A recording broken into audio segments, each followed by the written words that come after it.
TV Al-Wahab. Heart Inspiration. Assalamualaikum warahmatullahi wabarakatuh. Sedulur TV Al-Wahab dimanapun Anda berada, dari kawasan sejuk Buliwak Kerajaan, Kecamatan Bojong, Kabupaten Tegal, Jawa Tengah. Inilah channel TV Al-Wahab, Heart Inspiration. Masih tetap bersama saya, Bahril Ulum, dalam segmen acara Sorotan Bahril. Menyorot dengan hati, membahas dengan teliti.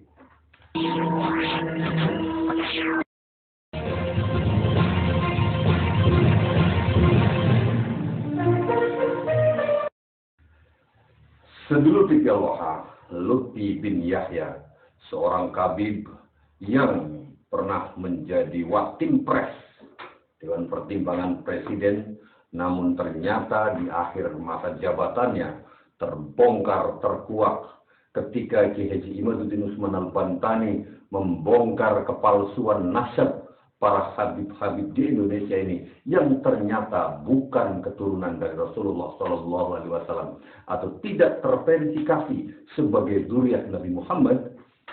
Lutfi bin Yahya ini disinyalir melakukan berbagai macam banyak pemalsuan, dari pemalsuan sejarah berdirinya NU sampai pemalsuan makam-makam. Namun demikian, sampai hari ini Lutfi bin Yahya belum juga bisa disentuh oleh hukum karena sesuatu hal.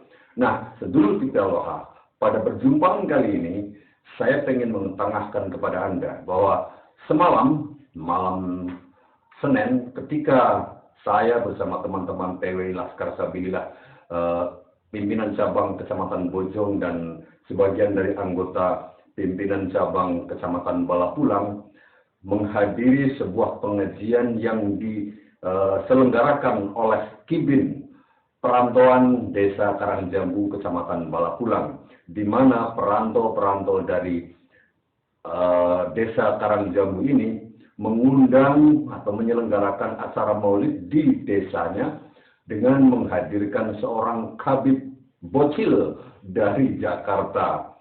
Katanya mereka memiliki majelis taklim di Citayam. Jadi ada persatuan perantau Desa Karangjambu di Bogor mengadakan maulid di desanya dengan menghadirkan seorang kabib bocil. Nah, ketika si kabib ini, yang saya lupa namanya semalam, namanya siapa, karena nggak perlu menghafalkan namanya, dia naik panggung saat mau berusaha untuk memprovokasi dan mendoktrin warga Desa Karangjambu tersebut, di mana dia menceritakan harus mencintai habib-habib. Kami hampir saja berdiri untuk menghentikan ceramahnya si kabib itu karena tidak sesuai dengan syariat, di mana dia menceritakan ada seorang anak kecil di zaman Rasulullah itu berperang melawan kafir Quraisy sampai bisa membunuh 70 musuh. Umurnya baru 9 tahun. Ini cerita yang tidak masuk logika dan akal, sedulur TV Al-Wahab. Nah, hampir saja kami bangun teman-teman PWI begitu untuk menghentikan ceramahnya si kabib ini. Namun demikian ternyata tiba-tiba si kabib itu menghentikan sendiri sebelum kami bangkit berdiri untuk menurunkan dia dari panggung. Jadi kurang dari 15 menit dia berceramah jauh-jauh dari Jakarta sampai ke Desa Karangjambu, Kecamatan Balapulang, Kabupaten Tegal. Dia mengisi ceramah di panggung kurang dari 15 menit sudah turun panggung, entah karena dikasih tahu oleh panitianya, yang dimana panitianya itu mengetahui kehadiran kami selaku anggota Perjuangan Wali Songo Indonesia Laskar Sabilillah, mungkin khawatir ada apa-apa, sehingga akhirnya seperti ceramah itu dipotong. Nah, ketika si kabib ini turun dari panggung, kami kemudian berkumpul di rumah Komandan Laskar Sabilillah Kecamatan Bojong dan Abdul Afid. Nah, pada saat kami mau masuk ke rumah dan Laskar Kecamatan Bojong dan Abdul Afid, kami bertemu dengan seorang kiai di desa tersebut bernama Kiai Nuridin. Beliau lebih dikenal dengan Ustadz Nuridin. Kalau saya sekarang memanggilnya adalah Mbah Nuridin. Beliau merupakan salah satu guru saya ketika saya masih madrasah diniyah dahulu. Dan ketika kami ngobrol dengan Mbah Nuruddin ini, ada sesuatu yang di luar dugaan bahwa ternyata beliau menceritakan tentang kedekatan beliau dengan Habib Lutfi bin Yahya Sidul-Lutfi Al-Wahhab. Beliau menceritakan bahwa awal kenal dengan Lutfi bin Yahya, beliau sudah tidak mau memanggil Habib lagi, tapi dia bilang si Lutfi. Saya kenal, kata Mbah Nuruddin ini, saya kenal Mbah Nuruddin, saya kenal si Lutfi ini ketika dia masih kecil, tahun 1964, jadi sudah lama sekali, sebelum meletus G30 SPKI Sidul-Lutfi Al-Wahhab. Beliau menceritakan bahwa beliau kenal dengan Habib Lutfi, dengan Lutfi bin Yahya ini tahun 64. Ketika kenal, dia mengatakan ya tidak mau memanggil Habib karena dia tidak tahu, dia hanya mengatakan, kamu siapa namanya? Saya Lutfi. Dari mana? Dari Pekalongan, Lutfi bin Yahya, kayak gitu. Nah, artinya Mbah Nuruddin ini mengenal Lutfi bin Yahya sejak Lutfi bin Yahya itu masih kecil. Umurnya terpaut jauh karena Mbah Nuruddin sendiri juga umurnya sudah hampir 80 tahun Sidul-Lutfi Al-Wahhab. Kita lihat fotonya ini.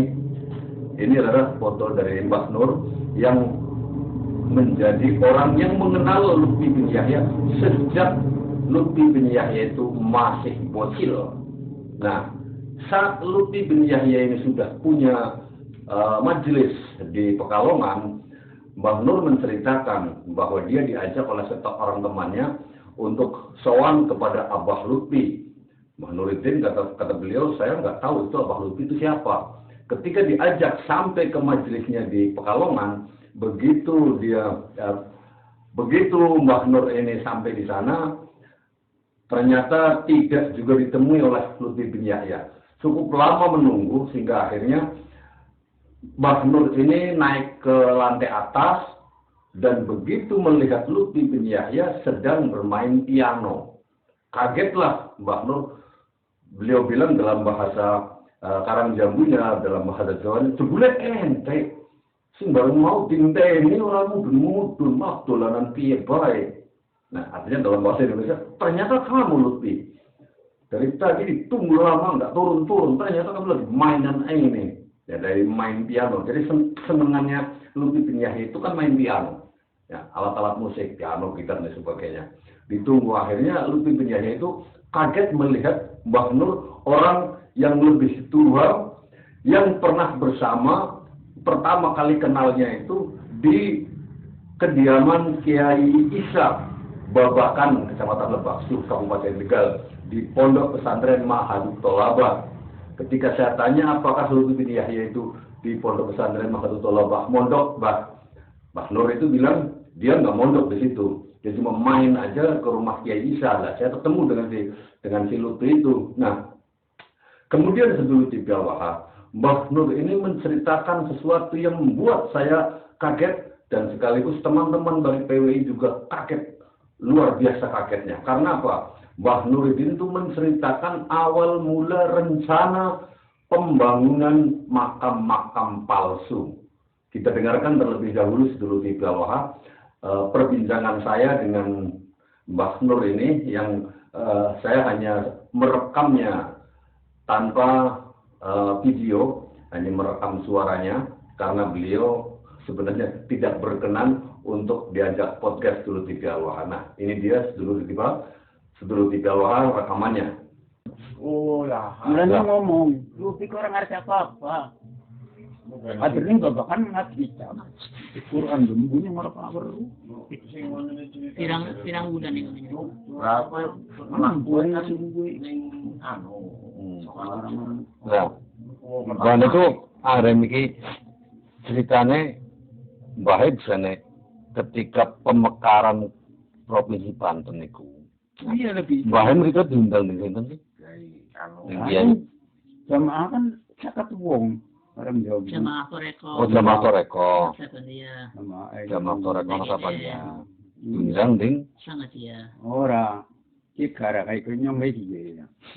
Nuling juga. Melewati naik. Cara ini dimimpi karena orang. golek tanah ilmu si wong urip ya digawe urip wong mati tetep urip. Ora bakal mirip, ora bakal mati. Yo, barang khawatir si mati ini ora bisa. Ya.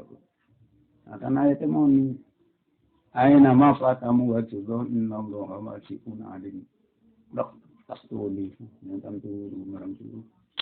Takwa tahun terjemaah ini. Anu tapi itu benar. Marang Allah sih benar sempurna perbincangan. Nah, akhirnya nyong duit 5.000. Kan mangan gitu Pak. Kalau profil kiai. Duit 5.000. Sing bini bahan jok tekal Pasifik. Rong 100 perak. Masuk mana? Tahun 80-an berarti. Mau ke mana? Mau ke Banteng. Banteng mana? Oh, kalau Banteng antara 70-an. 70-an, 200 perak. 70-an. Banteng, Jakarta. lapangan Banteng ya. Jakarta, 80-an ya. 70. Pak. Mas mau kemana? Mau cari pesantren. Lo banyak pesantren mana? Beneran wong Madura nyong bener angsel. Pokoknya bisa bersama gue istirahat. Ke Serang saja. Enggak ke Serang kemana, yang penting saya carinya yang benar. Wis, numpang.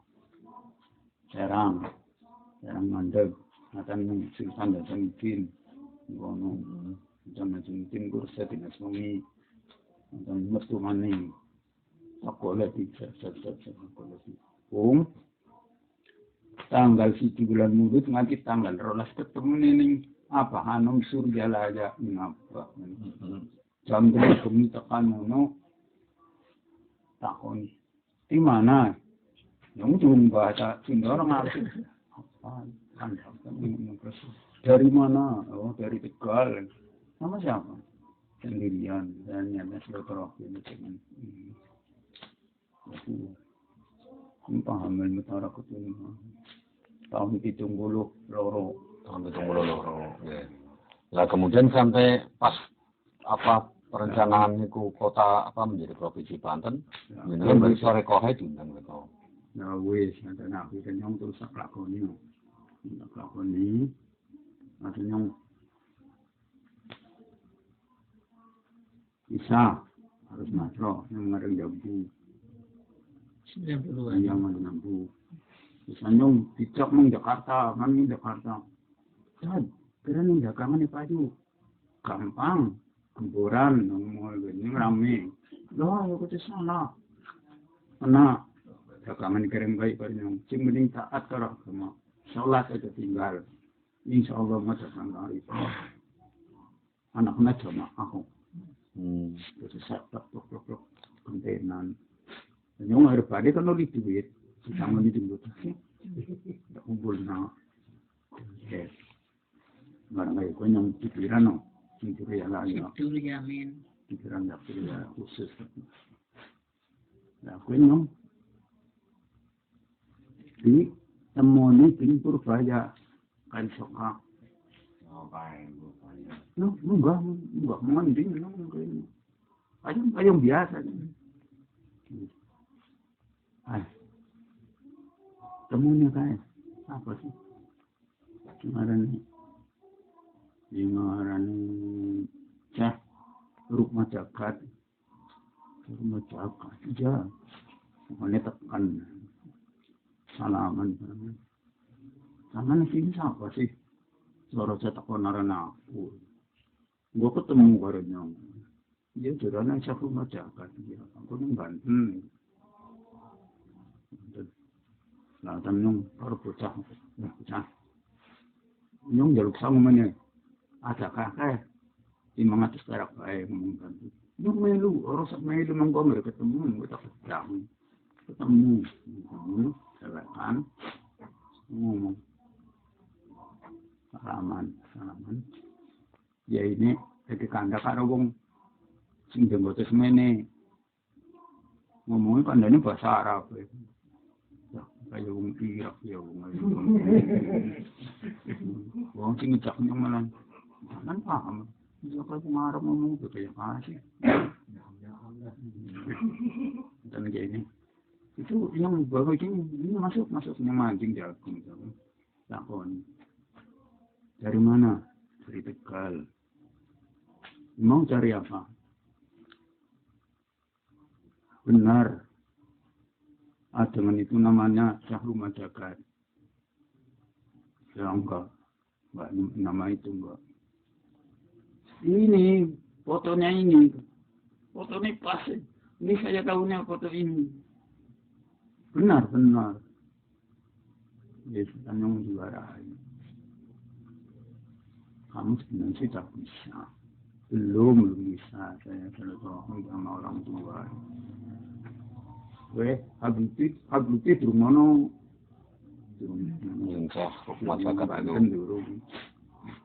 Tahu wis barangnya wis. Ngomong, saya pernah dikasih alamat. Saya supaya ketemu sama Syahrul Madagat. Oh, alamatnya fotonya sini. Bukan saya lihat wujudnya si Ademan, tapi saya lihatnya ini fotonya ini. Persis ini. Dan bisa. Hanya balik ke tempat. Yuk ke mana Bruno. Dia mengganten sama dan sawano.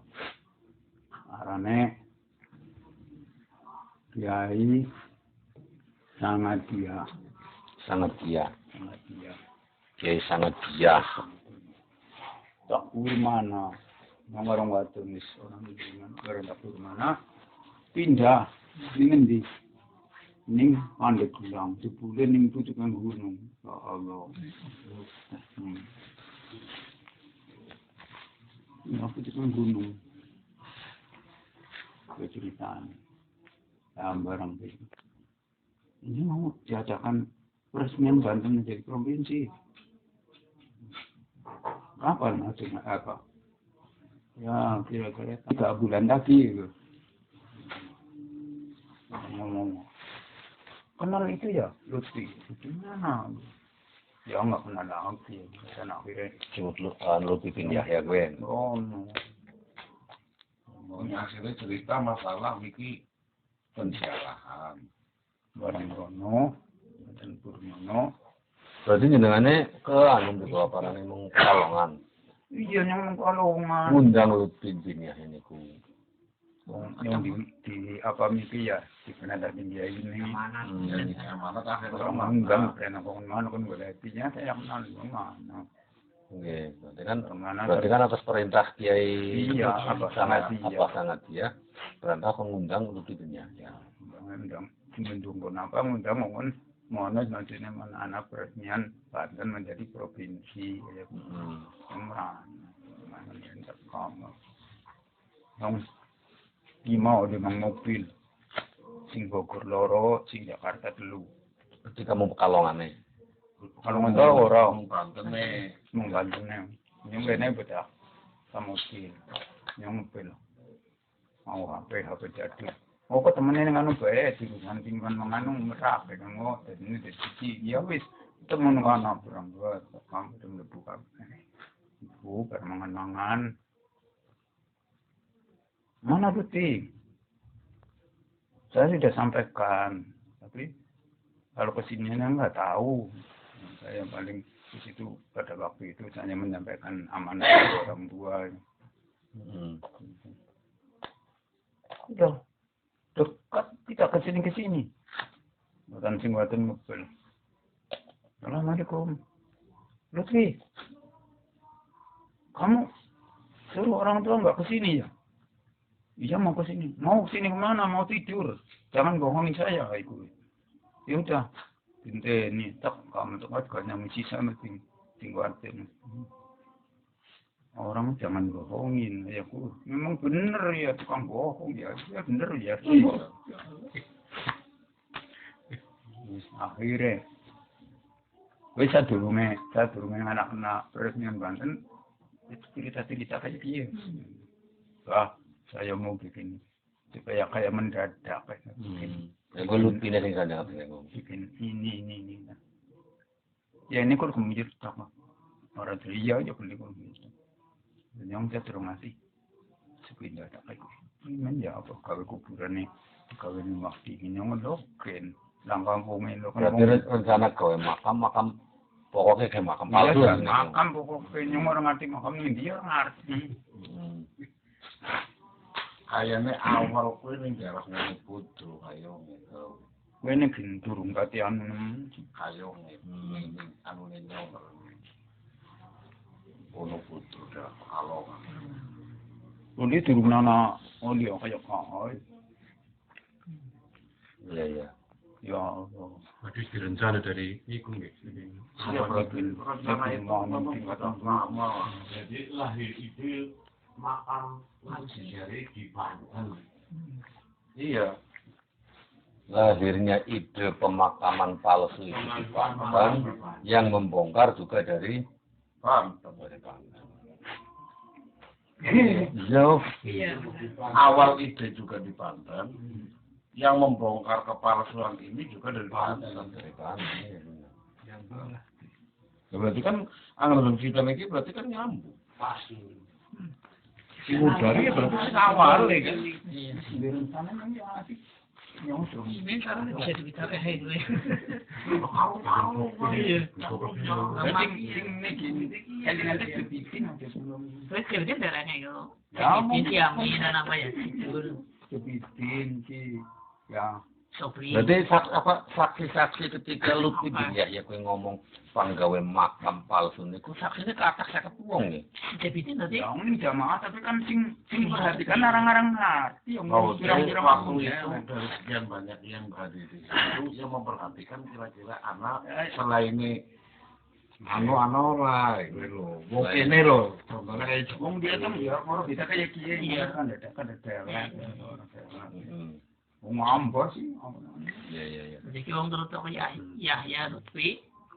Orang tetap dia nyimpan Tapi kayak ini terus Yang terus. oh anu Dikatakanlah mungkin lagi kayak kanda ngelah karo ngopiat niki. Lutfi ini punya rencana yang pengen pada dilukis mendadak tapi cara bikin makam-makam. Ya kayak Bikin tempat sejarah kayak gitu. itu makam tapi penjarahan. Penjarahan. Tempat sejarah. Nah, sebelum dibilang, dari rekaman pembicaraan saya dengan Mbah Nur ini, di mana ketika hendak pemekaran Provinsi Banten, Lutfi itu dipanggil oleh kiainya Mbah Nur ini untuk datang. Setelah datang di hadapan Kiai Jawa Barat ini, Lutfi mengatakan mau membuat tempat peziarahan, mau membuat supaya bisa kaya mendadak dengan cara membuat tempat penziarahan. Nah, dari sini sedulur Tipialwaha, kalau kita flashback ke belakang bahwa maraknya makam-makam palsu itu terjadi dan mulai bermunculan adalah bersamaan dengan pemekaran Provinsi Banten. Dan ini Lutfi bin Yahya mengatakan itu di Provinsi Banten yang akan sebelum menjadi Provinsi Banten, sedulur Tipialwaha. Artinya kalau kita lihat hari ini sedulur Tipialwaha, Lutfi bin Yahya memulai rencana untuk membuat tempat-tempat penziarahan di mana Mbah Nur ini sendiri tidak tahu pada saat itu yang dimaksud tempat penziarahan seperti apa. Ternyata yang itu adalah makam-makam palsu lah. Kalau penziarahan atau teman-teman kami dari PW mengatakan itu bukan tempat penziarahan saja, tapi tempat penjarahan. Dia menjarah makam-makam asli kemudian dibaalwikan sehingga dari situ mendapatkan keuntungan. Kita melihat bahwa Lutfi bin Yahya motif awalnya adalah untuk menjadi kaya raya mendadak dengan cara mudah, yaitu membuat tempat-tempat ziarah atau makam-makam palsu, sedulur Tipialwaha. Luar biasa. Terbongkar sudah ini bahwa Lutfi bin Yahya pernah menyampaikan secara langsung saksi sejarahnya masih hidup sampai hari ini, yaitu Mbah Ustadz Nuridin atau Mbah Nuridin yang ada di Desa Karangjambu, Kecamatan Balapulang, Kabupaten Tegal. Kalau Anda tidak percaya, Anda bisa datang langsung cari Ustadz Nuruddin di Desa Karangjambu, Kecamatan Balapulang, Kabupaten Tegal. Ada di kelompok 7 rumahnya. Silahkan Anda bisa konfirmasi sendiri kalau Anda menganggap bahwa itu adalah hoax. Beliau menceritakan sendiri bahwa Lutfi bin Yahya menyampaikan rencana membuat tempat penziarahan itu di Banten. Dan hari ini nasab Habib Rungkat diketahui tidak terkonfirmasi sebagai zuriyah Rasulullah SAW, diawali dari Provinsi Banten, yaitu dengan hadirnya Kiai Haji Imaduddin Usman Al-Bantani dengan tesisnya yang menggetarkan Indonesia, yang menggetarkan seluruh kabib-kabib di Indonesia, sehingga akhirnya para kabib hari ini sudah tidak dipercaya lagi sebagai keturunan Nabi Muhammad sedulur Tipi Allah. Nah, diawali dari Banten oleh Lutfi bin Yahya yang merencanakan pembangunan makam-makam palsu dan kemudian dibongkar di Banten oleh Kiai Haji Imaduddin Usman Al-Bantani sedulur Tipi Allah. Ini artinya bahwa dimulai dari Banten, ditutup juga dari Banten. Semoga saja informasi ini bisa membawa manfaat sedulur Tipi Allah. Saya Bahril Ulum. Assalamualaikum warahmatullahi wabarakatuh.